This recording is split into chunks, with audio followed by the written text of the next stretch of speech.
Mutual ஃபண்டோ ஒரு ஸ்டாக்கோ வாங்குறதுங்கிறது ரொம்ப ரொம்ப ஈஸி.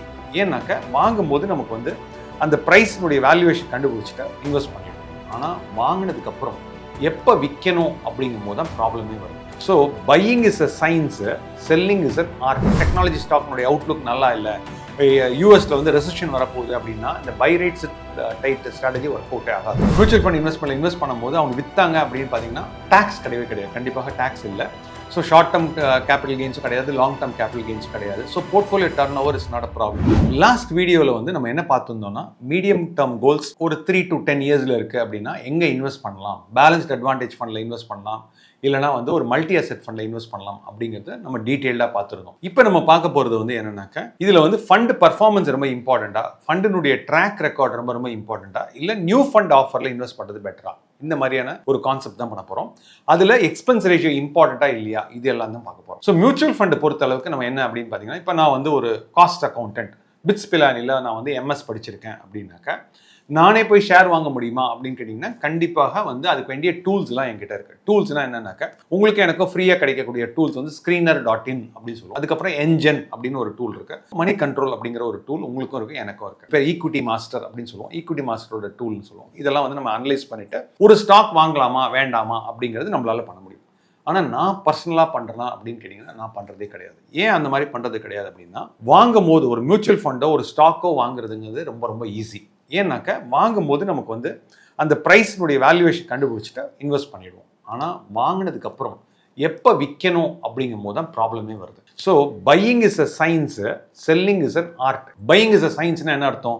வாங்கும் போது நிறைய வேரியபிள்ஸ்லாம் பார்த்துட்டு இந்த வேரியபிளில் இன்னைக்கு இந்த வேல்யூ நல்லா வரும் அப்படின்னு நினச்சி வாங்கிடுவோம். வாங்கினதுக்கப்புறம் என்ன பண்ணுவோம்னா, கீழே ஒரு 10% நம்ம வந்து ஒரு ஸ்டாப் லாஸ் ஸ்ட்ராட்டஜி வச்சுக்க மாட்டோம். திடீர்னு பார்த்தா அந்த ஸ்டாக் வந்து ஒரு 10% கீழே போச்சு. நம்ம டிசிஎஸ் பற்றி ஒரு வீடியோவில் போட்டிருந்தோம். 4500 வாங்கின உடனே ஒரு 4000 ரூபாய்க்கு போயிடுச்சுன்னா நம்ம என்ன பண்ணிருக்கலாம், ஸ்டாப் லாஸ் ஸ்ட்ராட்டஜியில் வெளில வந்திருந்தா வெறும் ஒரு 10% வெளில வந்துருக்கலாம், 450 rupees லாஸோட வெளில வந்திருக்கலாம். இன்னைக்கு அதே அப்படியே கண்டினியூ பண்ணதுனால இன்னைக்கு என்ன ஆயிடுச்சு அப்படின்னு பார்த்தீங்கன்னா, 3300 3400 வந்து டிசிஎஸ் ஸ்டாக் நிற்கிது. அப்போ என்னோட லாஸ் வந்து பார்த்தீங்கன்னா கிட்டத்தட்ட 23% 24% வந்து நின்றுருக்கு. ஸோ இதுக்கு வந்து என்ன அப்படின்னு பார்த்தீங்கன்னா, இதுக்கு ஒரு சொல்யூஷன் அப்படின்னு பார்த்தீங்கன்னா, கண்டிப்பாக mutual funds is a solution. இப்போ நான் அந்த மியூச்சுவல் ஃபண்டில் இதே டிசிஎஸை நான் இன்னொரு விதத்தில் சொல்கிறேன். நான் என்ன சொல்கிறேன்னா, எல்லா பணத்தையும் டிசிஎஸில் இன்வெஸ்ட் பண்ணாமல் அதே மந்தில் ஃபார் எக்ஸாம்பிள் குவாண்ட்டில் வந்து டெக்னாலஜி ஃபண்ட் அப்படின்னு ஒரு ஃபண்டு வந்தது. அதே மாதிரி பார்த்தீங்கன்னா ஒரு 2 வருஷம் கழிச்சு ஈடல் வைஸில் வந்து பார்த்தீங்கன்னா அவங்களும் ஒரு டெக்னாலஜி ஃபண்ட் அப்படின்னு கொண்டு வந்தாங்க. அந்த ஈடல் வைஸ் டெக்னாலஜி ஃபண்டில் பார்த்தீங்கன்னா அவங்களும் வந்து என்ன பண்ணாங்கன்னா, ஒரு 10% ஆஃப் தி போர்ட்ஃபோலியோ வந்து அமெரிக்காவில் இருக்கிற ஆப்பிள், ஃபேஸ்புக், மைக்ரோசாஃப்ட், NVIDIA இந்த மாதிரி கம்பெனிஸ்ல இன்வெஸ்ட் பண்ணாங்க. இவங்க 2 பேரோட பர்ஃபார்மன்ஸ் வந்து பார்த்தீங்கன்னா ஆஸ் கம்பேர்ட் டு ஜூலை 8 அன்னைக்கு இதில் வந்து ஒரு பியூட்டிஃபுல்லாக ஒரு அனாலிசிஸ் பண்ணியிருந்தோம். அந்த அனாலிசிஸை வந்து லிங்க்டின் அப்படிங்கிறதுல ஒரு போஸ்ட்டாக போட்டிருக்கோம். இந்த வீடியோட டிஸ்கிரிப்ஷனில் அந்த போஸ்ட்டை வந்து உங்களுக்கு வந்து கொடுக்குறோம். நீங்கள் என்ன பண்ணுங்கன்னா, அந்த லிங்க்டின் ஆர்டிக்கலை போய் பார்த்தீங்கன்னாக்கா உங்களுக்கே தெரியும், வந்து under performance of one single stock வந்து பார்த்தீங்கன்னா கிட்டத்தட்ட ஒரு 15% ஒரு சிங்கிள் ஸ்டாக்ல இன்வெஸ்ட் பண்ணியிருந்தா. ஆனால் இதே வந்து ஒரு குரூப் ஆஃப் ஸ்டாக்ஸ், அதுவும் இந்த டெக்னாலஜி ஃபீல்டில் இன்வெஸ்ட் பண்ணியிருந்தா உங்களுக்கு கிடைக்கக்கூடிய லாபம் வந்து பார்த்தீங்கன்னா மினிமம் 15% ஆர் 11% உங்களுக்கு எக்ஸ்ட்ரா கிடைச்சிருக்கு. ஸோ அதனால வந்து நான் என்ன சொல்லுவேன்னாக்கா, நீங்களாக பார்த்து இன்வெஸ்ட் பண்ணுறதுக்கு பதிலாக, because you and I are emotional people, அதுக்கு இன்வெஸ்ட் பண்ணுறதுக்கு பதிலாக நீங்கள் வந்து ஒரு ஃபண்ட் மேனேஜர் கிட்ட, அந்த ஒரு ஃபண்ட் மேனேஜர் கிட்ட எக்ஸ்பென்ஸ் ரேஷியோனா என்னது, ஜென்ரலாக எக்ஸ்பென்ஸ் ரேஷியோ கண்ட்ரோல் பண்ணுறது வந்து செபி தான் கண்ட்ரோல் பண்ணுறாங்க. செபி அண்ட் ஆம்ஃபி அவங்க வந்து ஒரு ப்ராப்பராக ஒரு கைட்லைன்ஸ் போட்டு இதுதான் உங்களுடைய மேக்ஸிமம் எக்ஸ்பென்ஸ் ரேஷியோ அப்படின்னு சொல்கிறாங்க. அவங்க அந்த மேக்ஸிமம் எக்ஸ்பென்ஸ் ரேஷியோ என்ன சொல்கிறாங்கன்னாக்கா, depending upon the asset under management, AUM அப்படின்னு சொல்லுவாங்க. AUM பேஸ் பண்ணி தான் உங்களோட எக்ஸ்பென்ஸ். அதுக்காக நான் 10% போட முடியுமா, 20% போட முடியுமா, கண்டிப்பாக எக்ஸ்பென்ஸ் ரேஷியோ 10 to 20% போட முடியாது. இப்போ இதே நான் ஒரு PMSல இன்வெஸ்ட் பண்ணுறேன். PMSனா என்ன, போர்ட்ஃபோலியோ மேனேஜ்மெண்ட் சர்வீசஸ். நான் இன்வெஸ்ட் பண்ணியிருக்கேனா அப்படின்னா கண்டிப்பாக நான் PMSல இன்வெஸ்ட் பண்ணியிருக்கேன்.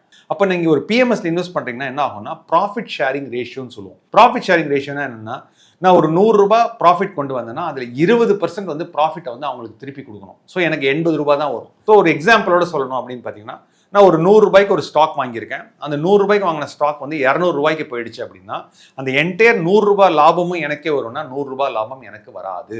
என்ன ஆகும் அப்படின்னு பார்த்தீங்கன்னா, 100 ரூபாய் லாபத்தில் அந்த கொண்டு வந்தவர் வந்து 20% எடுத்துக்குவார், 20% எடுத்துக்குவார். ஸோ நான் 100 ரூபாய் போட்டதுக்கு எனக்கு வந்து 180 தான் வரும். அந்த 20 ரூபாய் வந்து யார் வந்து அதை மேனேஜ் பண்ணாங்களோ அவங்களுக்கு போயிருக்கும். ஆனால் மியூச்சுவல் ஃபண்டில் இந்த மாதிரி ப்ராஃபிட் ஷேரிங் ரேஷியோலாம் கிடையாது. மேக்ஸிமம் வந்து 2.5. நான் கொடுத்த அதே 2 எக்ஸாம்பிள், அதாவது நான் கொடுத்த 2 எக்ஸாம்பிள் என்ன எக்ஸாம்பிள் கொடுத்தேன், I'm talking about Edelweiss technology fund and I'm also talking about Quant mutual fund. இந்த ரெண்டு இடத்துலையும் பார்த்தீங்கன்னாக்கா அவங்க வந்து பார்த்தீங்கன்னா 2.5% தான் போட்டாங்க. இந்த 2.5% எக்ஸ்பென்சஸ்க்கு அப்புறம் கூட they were able to deliver an alpha.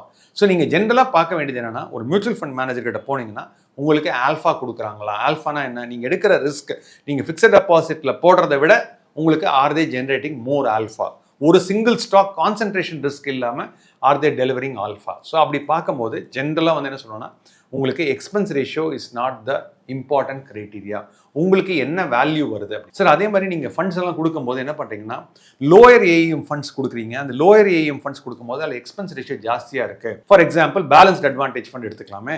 ஒரு பேலன்ஸ்ட் அட்வான்டேஜ் ஃபண்டு வந்து பார்த்தீங்கன்னா கிட்டத்தட்ட வந்து ஒன்லி 1%, 1.25% மேலே எக்ஸ்பென்ஸ் ரேஷியோவே கிடையாது. ஐசிஐசி எடுத்துக்கலாமே. ஐசிஐசியினுடைய டோட்டல் எக்ஸ்பென்ஸ் ரேஷியோ 1.25. ஆனால் இதே வந்து ஒரு சின்னதாக ஒரு இன்னொரு புதுசாக வந்திருக்கிற ஒரு மியூச்சுவல் ஃபண்ட் ஹவுஸில் ஒரு பேலன்ஸ்ட் அட்வான்டேஜ் கொடுக்குறீங்கன்னா அதனுடைய எக்ஸ்பென்ஸ் ரேஷியோ 2% இருக்கு. ஏன் சார் இந்த மாதிரி ஹையர் எக்ஸ்பென்ஸ் ரேஷியோ உள்ளது கொடுக்குறீங்க அப்படின்னு பார்த்தீங்கன்னாக்க, நான் ஏற்கனவே இன்னொரு வீடியோவில் சொல்லியிருப்பேன். அதாவது ஃபார் எக்ஸாம்பிள் பராக் பரிக்கு எடுத்துக்கலாமே. பராக் பரிக்கில் வந்து ஃப்ளெக்ஸி கேப் அப்படின்னு எடுத்தீங்கன்னா அவங்களுடைய டோட்டல் இது பார்த்தீங்கன்னா கிட்டத்தட்ட வந்து 1 லட்சம் கோடிக்கு மேலே மேனேஜ் பண்ணுறாங்க. செபி வந்து என்ன சொல்கிறாங்கன்னா, உங்களுடைய மேக்ஸிமம் எக்ஸ்பென்ஸ் ரேஷியோ வந்து 1.25% தான் இருக்க முடியும். 1 லட்சம் கோடிக்கு 1.25 அப்படிங்கிறாங்க. ஸோ அப்படி இருக்கும்போது என்ன ஆகுது அப்படின்னு பார்த்தீங்கன்னாக்கா, நீங்கள் வந்து அது கொடுத்துக்கலாமே சார், ஏன்னா இதில் வந்து நீங்கள் புதுசாக கொடுத்தீங்கன்னா 2.5 வருது அப்படின்னு பார்த்தீங்கன்னா, நான் சொன்ன அதே எக்ஸாம்பிள் தான். 1 லட்சம் கோடி மேனேஜ் பண்ணுறாங்க. அதில் 1% அவங்க இன்வெஸ்ட் பண்ணணும்னா, ஒரு பர்டிகுலர் கம்பெனியில் இன்வெஸ்ட் பண்ணணும்னா 1000 கோடி இன்வெஸ்ட் பண்ணணும். அந்த 1000 கோடி இன்வெஸ்ட் பண்ணுறதுக்கு நிறைய ரிஸ்க் இருக்கும். ஆனால் இதே வந்து ஒரு சின்ன கம்பெனியாக இருந்ததுன்னா, ஒரு ஸ்மால் மியூச்சுவல் ஃபண்டு வெறும் 100 கோடி 200 கோடி தான் இருக்குன்னா, they'll be able to work, they'll be able to manage the funds really effectively. 1000 கோடி அப்படின்னா 1000 கோடிக்கு 1%னா வெறும் 10 கோடி. ஸோ 10 கோடியா வந்து ஒரு கம்பெனி இன்வெஸ்ட் பண்ணணும் அப்படின்னா உங்களுக்கு எக்கச்சக்கமான ஆப்பர்ச்சுனிட்டிஸ் வரும். ஸோ நீங்கள் பார்க்க வேண்டியது என்னன்னா, ஆஃப்டர் ஆல் த எக்ஸ்பென்சஸ் உங்களுக்கு எவ்வளோ பணம் வருது அதுதான் நீங்கள் பார்க்கணுமே தவிர எக்ஸ்பென்ஸ் ரேஷியோ எவ்வளோ இருக்குது அப்படிங்கிறது பார்க்க முடியாது. அதோட ரொம்ப ரொம்ப இம்பார்ட்டன்ட் வந்து ஒரு 2 இயர் டைம் ஃப்ரேம், ஒரு 3 இயர் டைம் ஃப்ரேமில் பார்த்தீங்கன்னா அவங்க Q1லையும் Q2லையும் இருக்காங்களா அப்படிங்கிறதான் பார்க்கணும். Q1 அண்ட் Q2 என்ன, குவார்டைல் 1 அண்ட் குவார்டைல் 2. ஒரு சமயம் நீங்கள் இன்வெஸ்ட் பண்ணியிருக்கிற ஃபண்ட் வந்து லாங் டேர்மில், அதாவது ஒரு 9 months 12 months வந்து கான்ஸ்டண்ட்டாக குவார்டைல் 4ல் இருந்ததுன்னா அப்போ தான் வந்து நீங்கள் வந்து சிஸ்டமேட்டிக் சேர்னிங் பிளான்னு சொல்லுவோம். ஸோ நீங்கள் எந்த ஒரு போர்ட்ஃபோலியோ நீங்கள் இன்வெஸ்ட் பண்ணாலும் சரி, எந்த ஒரு மியூச்சுவல் ஃபண்டில் இன்வெஸ்ட் பண்ணாலும் சரி, கடைசியாக நம்ம எதுக்காக இன்வெஸ்ட் பண்ணுறோம், ரிட்டர்ன் வரணும் அப்படிங்கிறதுக்காக தான் இன்வெஸ்ட் பண்ணுறோம். ஸோ நான் ஜெனரலாக வந்து என்ன சொல்கிறேன்னா, வருஷத்துக்கு ஒரு தடவை ஒரு போர்ட்ஃபோலியோ எடுத்து ரிவ்யூ பண்ணுங்கள். ரிவ்யூ பண்ணும்போது எந்தெந்த ஃபண்டெல்லாம் வந்து Q1ல் இருக்குது, எந்தெந்த ஃபண்ட்லாம் Q2ல் இருக்குது, எந்தெந்த ஃபண்ட்லாம் Q3ல் இருக்குது, எந்தெந்த ஃபண்ட்லாம் Q4ல் இருக்குன்னு பாருங்கள். Q4ல் இருந்தால் இம்மீடியட்டாக விற்கணும் அப்படிங்கிற இது கிடையாது. Q4ல் இருந்ததுன்னா நீங்கள் அந்த ஃபண்ட் மேனேஜர் கிட்ட பேச முடியுமா? ஒன்று நீங்கள் பேச முடியலன்னா உங்களுடைய டிஸ்ட்ரிபியூட்டர், உங்களுடைய RIA இல்லை உங்களுடைய சர்டிஃபைட் ஃபினான்ஷியல் பிளானர் வந்து அவர் வந்து அந்த ஃபண்ட் மேனேஜர் கிட்ட பேசி அவங்க என்னென்ன சேஞ்சஸ்லாம் பண்ணுறாங்க, போர்ட்ஃபோலியோ டர்ன் ஓவர் ரேஷியோ எப்படி இருக்குது, அவங்க வாங்கின அதே ஸ்டாக் தான் மெயின்டைன் பண்ணுறாங்களா. ஒரு சில ஃபண்ட் ஹவுஸ்லாம் வந்து பை ரைட் சிட் டைட்னு வாங்கி வச்சுருப்பாங்க. பை ரைட் சிட் டைட் அப்படின்னு ஒரு ஃபிலாசபியில் பண்ணுவாங்க. அந்த மாதிரி பண்ணுறது வந்து நல்லதும் சொல்லலாம், கெட்டதும் சொல்லலாம். எப்படின்னு கேட்டிங்கனாக்கா, ஒரு சமயம் உங்களுடைய அவுட்லுக், ஃபார் எக்ஸாம்பிள் டெக்னாலஜி ஸ்டாக்னுடைய அவுட்லுக் நல்லா இல்லை, யூஎஸ்ல வந்து ரெசெஷன் வரப்போகுது அப்படின்னா இந்த buy right tight strategy work அவுட்டே ஆகாது. ஸோ போர்ட்ஃபோலியோ டர்ன் ஓவர் ஜாஸ்தியாக இருந்ததுன்னா நீங்கள் அதை பற்றி கவலைப்பட வேண்டாம். ஏன்னா நான் ஏற்கனவே இன்னொரு வீடியோ சொல்லியிருப்பேன், மியூச்சுவல் ஃபண்ட் இன்வெஸ்ட் பண்ணும்போது அவங்க விற்றாங்க அப்படின்னு பார்த்தீங்கன்னா டாக்ஸ் கிடையாது, கண்டிப்பாக டாக்ஸ் இல்லை. ஸோ ஷார்ட் டேர்ம் கேபிட்டல் கெயின்ஸும் கிடையாது, லாங் டேர்ம் கேபிட்டல் கெயின்ஸும் கிடையாது. So portfolio turn over is not a problem. So நீங்கள் இன்வெஸ்ட் பண்ணும்போது என்ன பார்க்கணும் அப்படின்னு பார்த்தீங்கன்னாக்கா, ரொம்ப ரொம்ப இம்பார்ட்டன்ட் வந்து எக்ஸ்பென்ஸ் ரேஷியோ பார்க்காதீங்க, உங்களுக்கு என்ன ரிட்டர்ன்ஸ் வருது அப்படிங்கிறத பாருங்கள். அதே மாதிரி நியூ ஃபண்ட் ஆஃபரில் இன்வெஸ்ட் பண்ணும்போது நிறைய அட்வான்டேஜஸ் இருக்குது. எப்படி டிஸ்அட்வான்டேஜஸ் இருக்கோ அட்வான்டேஜஸும் இருக்குது. ஃபார் எக்ஸாம்பிள் நம்ம இதை ரெக்கார்ட் பண்ணுறது வந்து ஜூலையில் நம்ம ரெக்கார்ட் பண்ணுறோம் அப்படின்னு பார்த்தீங்கன்னாக்கா, ஜூலையில் ரெக்கார்ட் பண்ணும்போது அதாவது என்ன ஆகுதுன்னா, இப்போ ஒரு ஃபண்ட் மேனேஜர் கிட்ட வந்து ஒரு 500 கோடி வருதுன்னா அந்த 500 கோடி எடுத்து அடுத்த நாளே இன்வெஸ்ட் பண்ணணும் அப்படிங்கிறது கிடையாது. அவர் வந்து ஒரு 30 days வெயிட் பண்ணலாம். ஜென்ரலாக வந்து பார்த்தீங்கன்னாக்கா ஜனவரி, பிப்ரவரி, மார்ச் வந்து குவார்ட்டர் வந்து கொஞ்சம் நல்லா இருக்கும். ஆனால் இதே ஏப்ரல், மே அண்ட் ஜூன் வந்து பார்த்தீங்கன்னா அதனுடைய குவார்டர்லி பர்ஃபார்மன்ஸ் வந்து கொஞ்சம் கம்மியாகும். ஸோ இப்போ நீங்கள் ஒரு NFOவில் நீங்கள் பார்ட்டிசிபேட் பண்ணீங்கன்னாக்கா fund manager will have more time to build the portfolio. So more time to build the போர்ட்ஃபோலியோனா ஆகஸ்ட் வரைக்கும் பண்ணலாம். ஸோ லாஸ்ட் 30 yearsல பார்த்தீங்கன்னா ஜூலை அண்ட் ஆகஸ்ட்டில் தான் வந்து பார்த்தீங்கன்னா கொஞ்சம் கரெக்ஷன் வந்து பார்த்தீங்கன்னா கொஞ்சம் ஆவரேஜ் கரெக்ஷன் வந்து கொஞ்சம் ஜாஸ்தியாக இருந்திருக்கு. ஸோ அப்படி இருக்கும்போது NFOவில் இன்வெஸ்ட் பண்ணும்போது எல்லாத்தையும் அட் அ டைமில் இன்வெஸ்ட் பண்ணணுங்கிறது கிடையாது. When markets are falling the fund manager can build the portfolio in a very very effective way. So அதனால் நீங்கள் NFO அவாய்ட் பண்ணணும் அப்படிங்கிறது கிடையாது. எந்த ஃபண்ட் ஹவுஸ்லேருந்து வந்திருக்கு, எந்த ஃபண்ட் மேனேஜர் இருக்காரு, ஜஸ்ட் பிகாஸ் 1 லட்சம் கோடி மேனேஜ் பண்ணுறாங்க அப்படிங்கிறதுனால அதே சேம் ஃபண்ட் மேனேஜர் எவ்வளோ நாள் இருக்காரு. இப்போ வந்து ஒரு ICICIயில் ஏதோ ஒரு இடத்துல ஒரு ஃபண்ட் மேனேஜர் இருக்காருன்னா அவர் திடீர்னு விட்டுட்டு இன்னொரு கம்பெனிக்கு போயிட்டாருன்னா என்ன ஆகும்? ஸோ ஃபண்ட் மேனேஜர் சேஞ்ச் ஆகும்போது அதனுடைய இம்பாக்டும் வரும். ஸோ அதனால் வந்து எக்ஸிஸ்டிங் ஃபண்டும் நல்லது தான், நியூ ஃபண்டும் நல்லது தான். ஆனால் உங்களுக்கு எந்த ஃபண்ட் நல்லது அப்படிங்கிறத அனலைஸ் பண்ணிட்டு இன்வெஸ்ட் பண்ணுங்கள்.